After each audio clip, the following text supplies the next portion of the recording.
नमस्कार, हरियाणा की खबरें लेकर मैं हूं आपके साथ संदीप निरंजन। सरकार रुक कर लेते खबरों का। बीजेपी पार्टी से राज्यसभा उम्मीदवार रेखा शर्मा ने राज्यसभा के लिए अपना नामांकन भर दिया है। उनके नामांकन में उनके साथ सीएम नायब सिंह सैनी और हरियाणा के बीजेपी प्रदेश अध्यक्ष समेत कई मंत्री विधायक भी मौजूद रहे। रेखा शर्मा के नामांकन के बाद सीएम सैनी ने बयान देते हुए कहा कि कृष्णलाल पंवार के विधायक बन जाने के बाद यह पद खाली था, उसके ऊपर आज रेखा शर्मा ने नामांकन किया है। रेखा शर्मा पार्टी के सीनियर और पुरानी नेता है। वे लंबे समय से धरातल पर पार्टी से जुड़ी रही हैं। मैं इनको बहुत बधाई देता हूं, साथ ही केंद्रीय नेतृत्व का भी आभार जताता हूं। इसके साथ सीएम ने कहा कि उन्होंने धरातल पर सक्रिय कार्यकर्ताओं को राज्यसभा में भेजा है। हमें पूरी उम्मीद है कि रेखा शर्मा राज्यसभा में हरियाणा का पक्ष मजबूती से रखेंगी। साथ ही सीएम ने विपक्ष के प्रत्याशी नहीं उतारने पर प्रतिक्रिया देते हुए कहा कि विपक्ष की अपनी रणनीति होती है, उसी के हिसाब से फैसला करते हैं।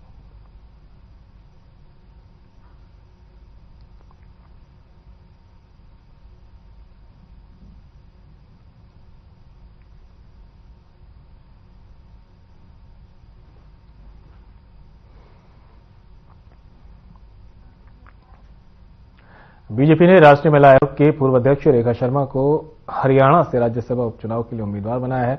रेखा शर्मा ने मंगलवार को नामांकन भरने के बाद विधानसभा अध्यक्ष हरविंदर कल्याण से शिष्टाचार मुलाकात की है। इससे पूर्व रेखा शर्मा ने विधानसभा सचिवालय पहुंचकर निर्वाचन अधिकारी अशोक कुमार मीणा को अपना नामांकन पत्र भी सौंपा है।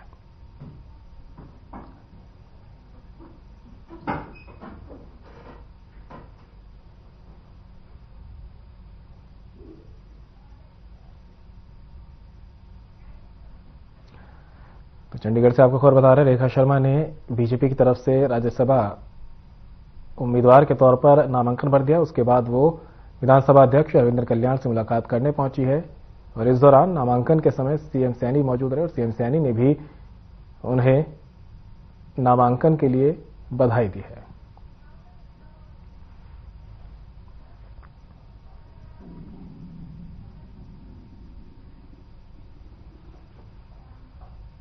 गुरुग्राम में 3 दिवसीय अंतर्राष्ट्रीय गीता महोत्सव का शुभारंभ हो गया है। गुरुग्राम के उपायुक्त अजय कुमार ने गीता महोत्सव का शुभारंभ किया है। 9 दिसंबर से शुरू हुआ गीता महोत्सव 11 दिसंबर तक गुरुग्राम में आयोजित किया जाएगा। वहीं महोत्सव में तीनों दिन सरकारी और निजी स्कूलों के विद्यार्थी सांस्कृतिक कार्यक्रमों की प्रस्तुति भी देंगे। महोत्सव में विभिन्न सरकारी विभागों और सामाजिक व धार्मिक संस्थाओं की ओर से प्रदर्शनी लगाई गई है। समारोह के अंतिम दिन शीतला माता मंदिर में दीपोत्सव के साथ कार्यक्रम का समापन किया जाएगा।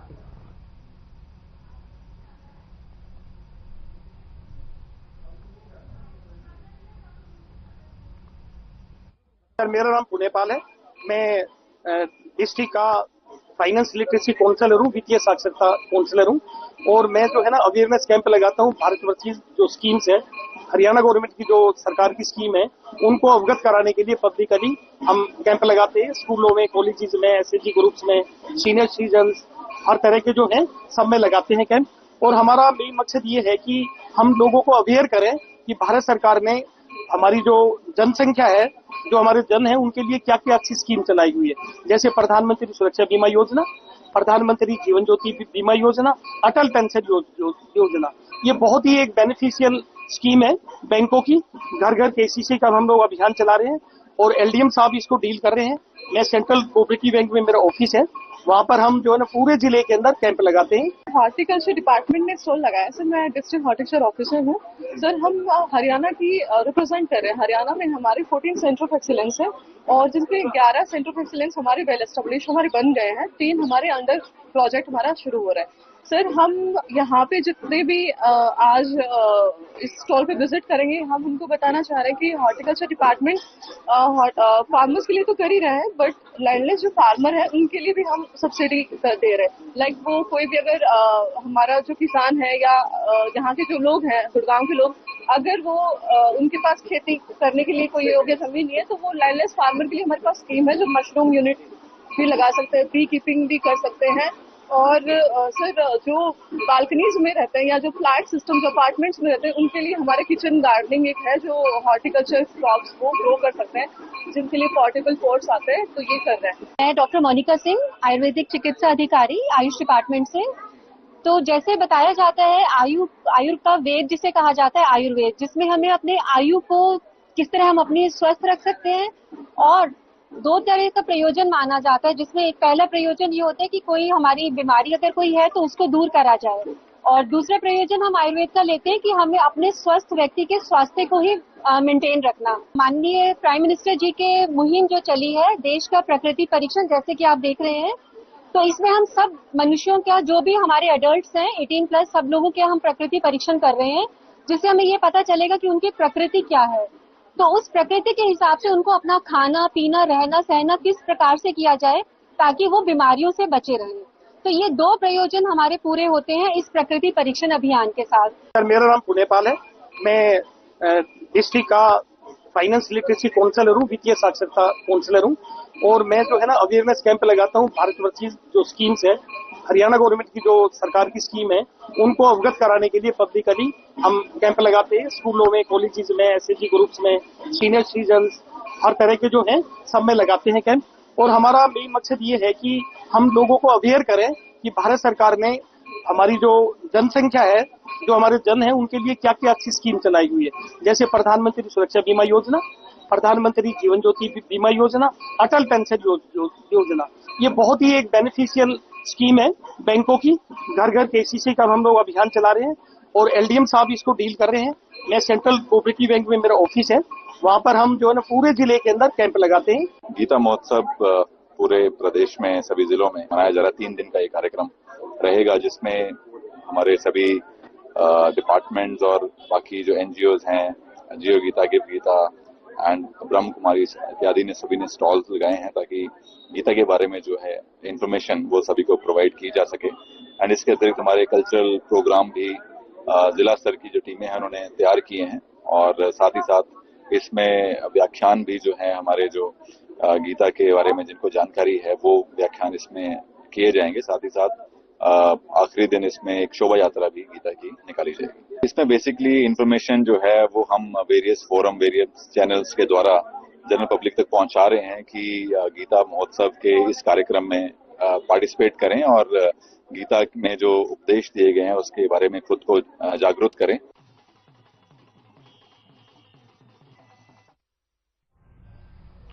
मध्य प्रदेश के मुख्यमंत्री मोहन यादव कुरुक्षेत्र ब्रह्मसरोवर तट पर अंतर्राष्ट्रीय गीता महोत्सव में आयोजित संत सम्मेलन में पहुंचे।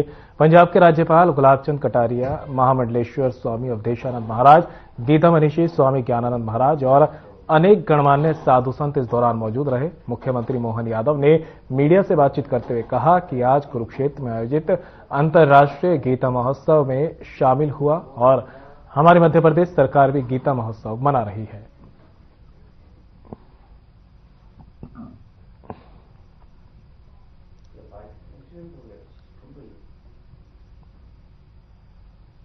दिव्यतम प्रतिमान जहां प्रकट होते हैं वह है कुंभ, महाकुंभ। प्रयाग में पूरे संसार भर के विचारक, मनीषी, वैज्ञानिक, तत्ववेत्ता, महापुरुष, ऋषि मुनि गिरी कंदराओं से निकलकर आ रहे हैं अनेक सिद्ध महापुरुष। इसके साथ साथ न जाने कितनी धार्मिक आध्यात्मिक संस्थाएं वहां पहुंच रही हैं। लगभग 30 से लेकर 40 करोड़ लोगों की वहां आने की संभावना है। यह विश्व का सबसे बड़ा मेला है जिसे यूनेस्को ने कहा है इंटेंजिबल हेरिटेज। तो सांस्कृतिक, आध्यात्मिक अमूर्त संपदा, मानवीय संपदा कोई है, इस विश्व की अमूर्त संपदा वह कुंभ मेला है। मैं गीता जयंती के उत्सव में आकर बहुत ही आनंदित हूँ। मानता हूँ गीता जयंती महोत्सव में स्वयं शामिल हुआ।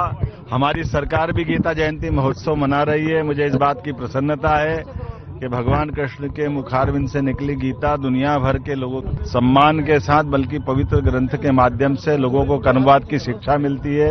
ऐसे अवसर पर हमारे सरकार के द्वारा मध्य प्रदेश में श्री कृष्ण पाथेय, भगवान कृष्ण ने जहाँ जहाँ लीला की प्रत्येक स्थान पर हम तीर्थ बनाने जा रहे हैं। साथ ही साथ भगवान कृष्ण के गीता के पाठ्यक्रम, गीता जी को हमने पाठ्यक्रम में भी शामिल किया है। आज के इस अवसर पर मैं अपनी ओर से, मध्य प्रदेश सरकार की ओर से हरियाणा सरकार को बधाई दे रहा हूं।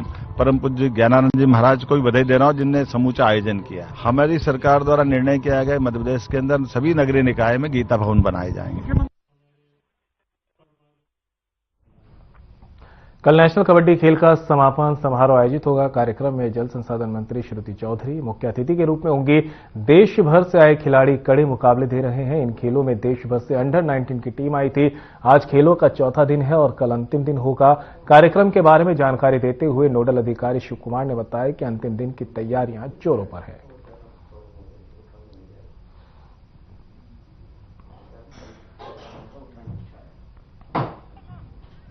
देखिए, जैसा आप देख रहे हैं कितना बहुत ही बढ़िया नज़ारा जो है यहाँ भीम स्टेडियम भिवानी में चल रहा है। अंडर 19 बॉयज़ एंड गर्ल्स की टीमें पूरे भारतवर्ष से यहाँ पर इकट्ठा हुई हैं और इन टीमों की संख्या जो है 59 है और जिसमें 31 जो हैं वो टीमें बॉयज़ की हैं और 28 टीमें गर्ल्स की हैं। आप जिस प्रकार देख रहे हैं आज जो है गेम का चौथा दिन है। 7 तारीख से और 11 तारीख तक जो है ये गेम चलने हैं। तो आज 4th डे है और नॉकआउट राउंड जो है अभी चले हुए हैं। आज जो नॉकआउट राउंड हैं वो दोपहर तक चलेंगे। उसके बाद दोपहर बाद जो है वो 4 गेम्स खेले जाएंगे।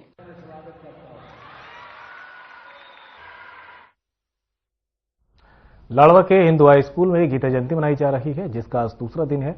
दूसरे दिन देवी सुदीक्षा ने श्रीमद् भगवद गीता पर आधारित कथा कर अपना शुभ आशीर्वाद दिया है। इसके साथ ही दीप प्रज्वलित कर उन्होंने कार्यक्रम की शुरुआत की है।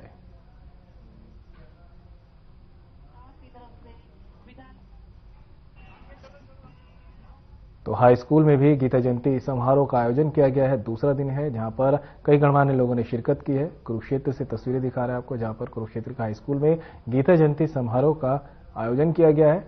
समारोह का आज दूसरा दिन है। कई लोग यहां पर पहुंचे हैं और दीप प्रज्वलित कर कार्यक्रम की शुरुआत की गई है, जिसके बाद में यहां पर प्रवचन भी दिए गए।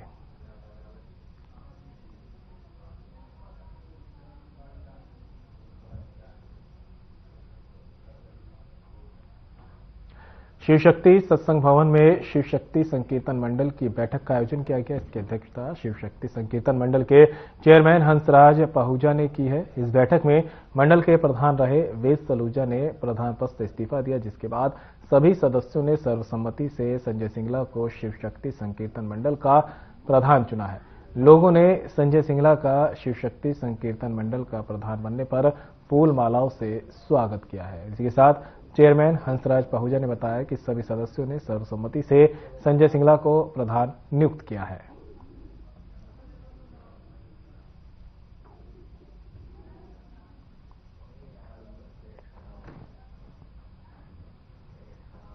हमें बड़ी खुशी हुई आज कि हमारे श्री संजय सिंगला जी, जिन्होंने हमारी बात मान ली और यहाँ के प्रधान नियुक्त हुए।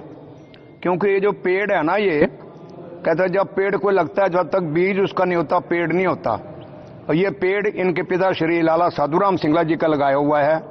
तो हम तो बड़े धन्यवादी हैं। सिंगला जी बहुत इनकार कर रहे थे, हमने कहा आपको घबराने की जरूरत नहीं, आपके साथ खड़े हैं।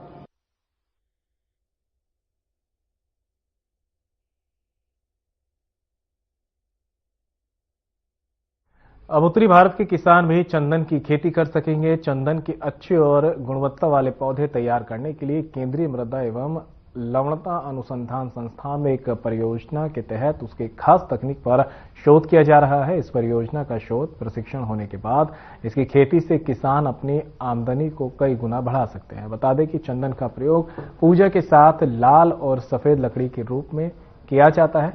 आयुर्वेद में भी चंदन का उपयोग दवाइयां बनाने के लिए किया जाता है।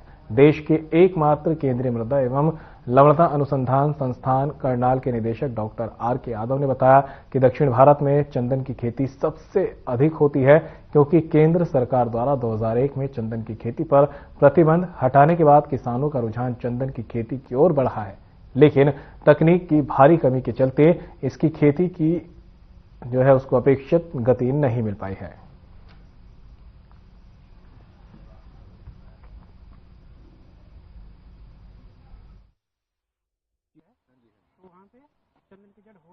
देखिए जी, चंदन आप समझते हैं कि एक बहुत ही जिसकी कीमत बहुत अच्छी मिलती है बाजार में। अभी तक हमारे इस क्षेत्र में चंदन पे बहुत ज़्यादा ध्यान नहीं गया था किसानों का। ये ज़्यादा है कर्नाटका के आसपास के क्षेत्र में ज़्यादा होती है इसकी जो एक तरह से पेड़ की जो ग्रोथ और बढ़वार? देखिए, चंदन मूल रूप से दो प्रकार का होता है। एक लाल चंदन होता है, एक सफेद चंदन होता है। लाल चंदन मुख्य रूप से दक्षिण भारत में ही पाया जाता है। उत्तर भारत में अभी सफेद चंदन के बारे में ही हम जानकारी दे पाएंगे और सफेद चंदन पे ही हम किसानों को इसके लिए किसानों के बीच में से प्रमोट करा पा रहे हैं। और इसको जो लगाने की मुख्य विधि है, चंदन एक परजीवी पौधा है मुख्य रूप से। इसको एक होस्ट प्लांट बोलते हैं, उसकी जरूरत पड़ती है लगाने के लिए। तो चंदन और चंदन के बीच में जो हम लगाते हैं चंदन को, ये 12 फीट की दूरी पे लगाते हैं। उसके बीच में एक होस्ट प्लांट देते हैं।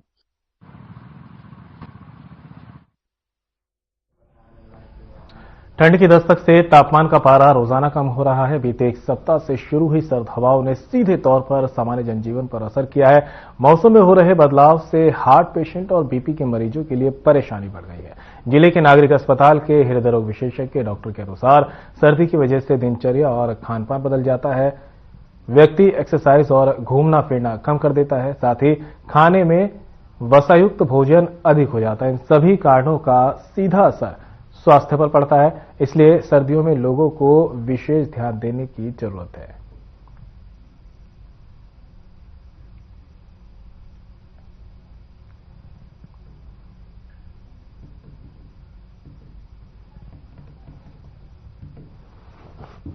देखिए, जैसे जैसे मौसम परिवर्तन होता है, थोड़ी ठंड बढ़ रही है आजकल और अचानक से एक हफ्ते के अंदर काफ़ी ठंड बढ़नी शुरू हो गई है। तो हार्ट के पेशेंट के लिए थोड़ा सा ये है कि उनका बीपी का लेवल बढ़ने लग जाता है, क्योंकि सर्दियों का खान पान थोड़ा डिफरेंट होता है। वो फैट वाली चीज़ें, वसा वाली चीज़ें ज़्यादा लेनी शुरू कर जाते हैं और जिसकी वजह से उनका बीपी भी थोड़ा राइज करता है। नमक वाली चीज़ें ज़्यादा करते हैं, एक्सरसाइज लेवल थोड़ा सा कम हो जाता है। ऐसे डायबिटीज़ के पेशेंट के लिए भी है कि डायबिटीज़ के पेशेंट को जैसे हम एक्सरसाइज बताते हैं, हमको ठंड की वजह से वो बाहर नहीं जा पाते हैं एक्सरसाइज करने के लिए।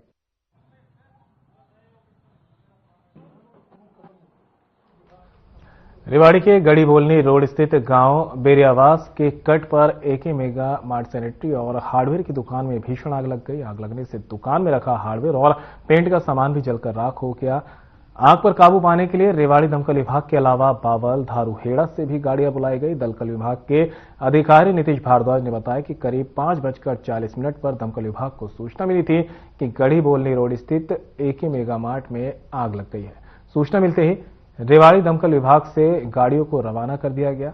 आग पर काबू ना पाते देख इसकी सूचना बावल और उसके साथ धारूहेड़ा की दमकल विभाग को भी पहुंचाई गई। करीब 1 घंटे से अधिक की कड़ी मशक्कत के बाद विभाग की 5 से अधिक गाड़ियों ने आग पर काबू पाया।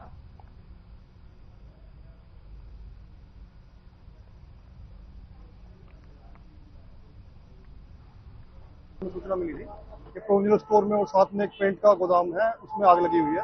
आग को पूर्ण रूप से बुझा दिया गया है। रेवाड़ी फायर स्टेशन से 3 गाड़ियां, बावल से, धारूहेड़ा से गाड़ियां मौके पर पहुंची और आग को पूर्ण रूप से बुझा दिया गया है। जो भी हमारी हाई राइज बिल्डिंग है, इनमें हम एनओसी जब देते हैं तो इनमें पानी की व्यवस्था करवा के रखते हैं।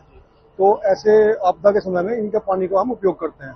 अभी जो साथ में हमारी बिल्डिंग है, इसमें अमगनी, इससे हमने पानी की सहायता ली। आग लगने के कारणों का सर अभी तक पता चल पाया नहीं, इसका अभी तक कोई क्लियर पुष्टि नहीं हो पाई है कि किन कारणों से लगी थी।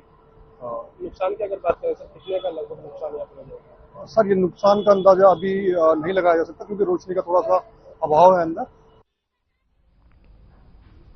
जुलाना क्षेत्र के लजवाना कला गांव से सनसनीखेज मामला सामने आया। दरअसल गांव के पास से गुजरने वाली माइनर में करीब 40 साल की अज्ञात महिला का शव मिला। गांव में पता चलते ही सनसनी फैल गई। बता दें कि जुलाना पुलिस को किसी ने सूचना दी थी कि लजवाना कला गांव के पास माइनर में एक महिला की डेड बॉडी है, जिसके बाद पुलिस मौके पर पहुंची है और शव को बरामद कर फॉरेंसिक टीम को सौंपा गया है। उन्होंने बताया कि महिला की उम्र करीब 40 साल है। लाल रंग की सलवार उसके शरीर पर मिली है और उनके दाहिनी हाथ पर त्रिशूल छपा हुआ है। बता दें कि शव को पहचानने के लिए जींद के नागरिक अस्पताल में रखवाया गया है।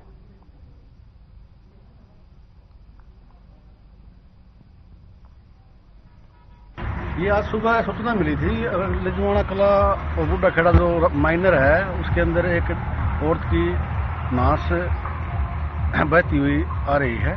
जो सूचना पाकर हम मौका पर आए और डेड बॉडी को नहर से बाहर निकाला है और इसकी उम्र करीब 40 साल लग रही है और कमर में रेड कलर की सलवार पहने हुए है और नाक में बाली है और इसके दाएं हाथ पर त्रिशूल का निशान है। सर आगे कार्रवाई क्या रहेगी? कार्रवाई कर रहे हैं और शनाख्त के लिए प्रयास किए जा रहे हैं।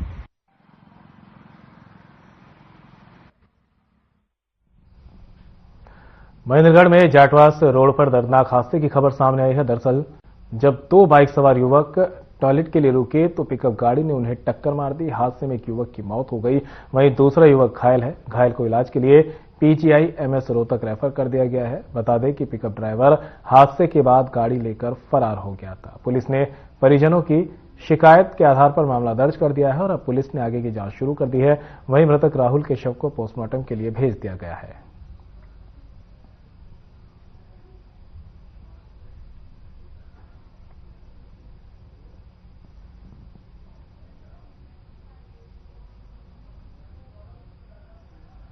बच्चे जंजरिया शादी समारोह में गए थे, वहां से वापिस आ रहे थे तो जाटवास मोड़ के निकट लघुशंका के लिए रुके थे, खड़े थे। पीछे से कोई पिकअप हुआ गाड़ी आके इनको टक्कर मार दी और ये हादसा हो गया।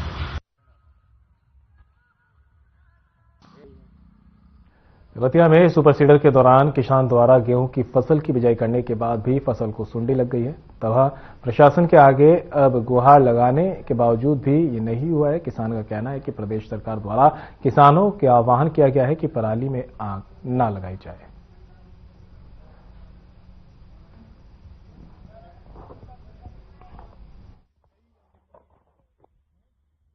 मेरे खेत 5 किले एकड़ च सुंडी पड़ गई है, जिहदा बुरा हाल यह है बाह के बीजनी पऊगी जी। सरकार कहती भी पराली नूं अग ना लाओ, असीं अग भी लाती, हुण सरकार साडी सुणदी नहीं। खेत च सुंडी पै गई, इहदा हल कीता जावे जी। किहड़े ਉਹਦੇ ਨਾਲ ਬੀਜੀ ਸੀ ਇਹ ਸੁਪਰ ਸੀਡਰ ਨਾਲ ਬੀਜੀ ਗਈ ਸੀ, ਬਿਨਾਂ ਅੱਗ ਲਾਏ ਬੀਜੀ ਹੈ ਜੀ। ਉਹਦੇ ਕਾਰਨ ਖੇਤ 'ਚ ਸੁੰਡੀ ਪੈ ਗਈ, ਸਾਨੂੰ ਬਾਹ ਕੇ ਬੀਜਣੀ ਪਊਗੀ ਜੀ।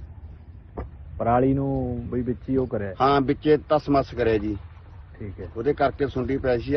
ਅੱਜ ਅਸੀਂ ਰਤੀਏ ਕਮਾਣੇ ਰੋਡ ਤੇ ਪਹੁੰਚੇ ਆਂਗੇ ਬਾਈ ਕਾਲੇ ਹੋਰਾਂ ਕੋਲੇ।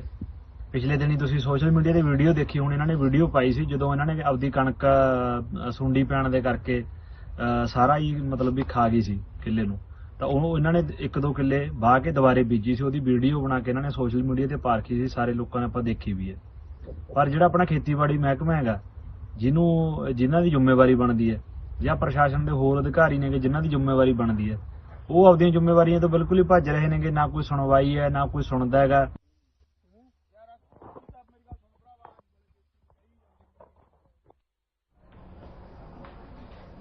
और फिलहाल बुलेटिन में मेरे साथ इतना ही। दीजिए इजाजत, नमस्कार।